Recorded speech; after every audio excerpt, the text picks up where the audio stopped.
بسم اللہ الرحمن الرحیم۔ تمام نیکیوں کا خلاصہ یہ ہے کہ انسان باقی رہنے والی آخرت کے لیے کوشش کرے اور دنیا فانی کو حقیر سمجھے۔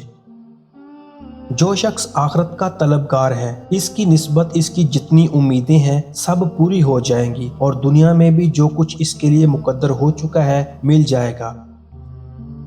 بے شک میں تمہیں یہ بات بتلاتا ہوں کہ آخرت کے لیے اچھی طرح تیاری کرو اور اس کے واسطے بہت سا سامان مہیا کر لو۔ جتنے نیک کام تم نے دنیا میں کیے ہیں وہ سب تمہارے سامنے وہاں دھرے جائیں گے، اور جو مال تم نے دنیا میں چھوڑا ہے اس پر ندامت نہ اٹھاؤ گے اور تمہیں اپنے کیے کا بدلہ ملے گا۔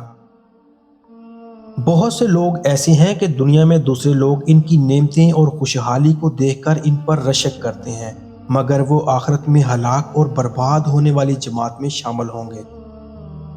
جو چیز گزر جائے وہ اس طرح ہو جاتی ہے کہ گویا اس کا وجود ہی نہ تھا، اور جو چیز آنے والی ہے اس کا آنا ایسا یقینی ہے کہ گویا وہ وجود میں آ چکی ہے۔ جو شخص آخرت کی حرص رکھتا ہے وہ دین اور دنیا میں کامیاب ہو جاتا ہے، اور جو شخص دنیا کی خواہش رکھتا ہو ہلاکت کے گرداب میں پڑتا ہے۔ اس شخص سے بڑھ کر کوئی زیادہ نقصان میں ہو سکتا ہے جو آخرت کو دنیا کے عوض بیچ ڈالتا ہے۔ کسی جانے والی چیز کو مت پکڑے رکھ اور کسی آنے والی چیز سے جدائی اختیار نہ کر، سمجھ لے کہ دنیا جانے والی اور آخرت آنے والی ہے۔ جو شخص آخرت کی قدر نہ جانے وہ دنیا سے بے رغبت کیسے ہو سکتا ہے، اور جو شخص بے دھڑک ہو کر جھوٹی قسم کھائے وہ اللہ تعالیٰ کے عذاب سے کس طرح بچ سکتا ہے۔ مجھے اس شخص کی نسبت تعجب ہے جو اس بات کو سمجھتا ہے کہ وہ ایک دن دنیا سے ضرور جانے والا ہے، پھر وہ اپنی آخرت کے واسطے کس لیے اچھا توشہ تیار نہیں کرتا۔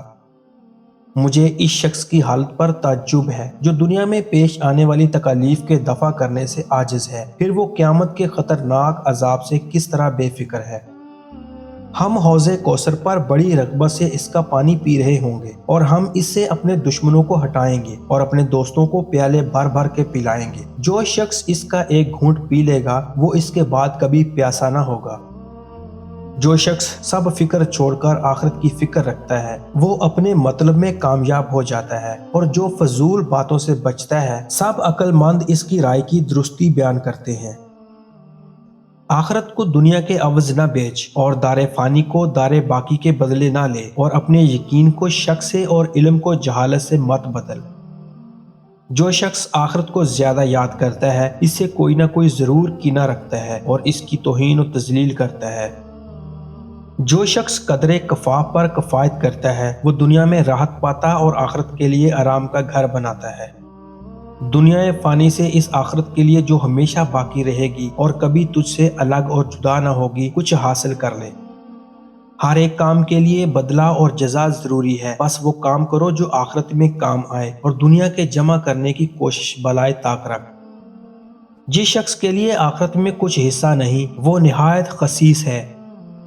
بے شک تم کو آخرت کی طرف لوٹنا اور بارگاہ اللہ تعالیٰ میں پیش ہونا ہے۔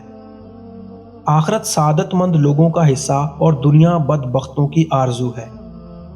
اس روز سے ڈرو جس میں تمام کاموں کی جانچ پڑتال ہوگی، لوگ سخت گھبراہٹ میں ہوں گے اور بچے خوف سے بوڑھے ہو جائیں گے۔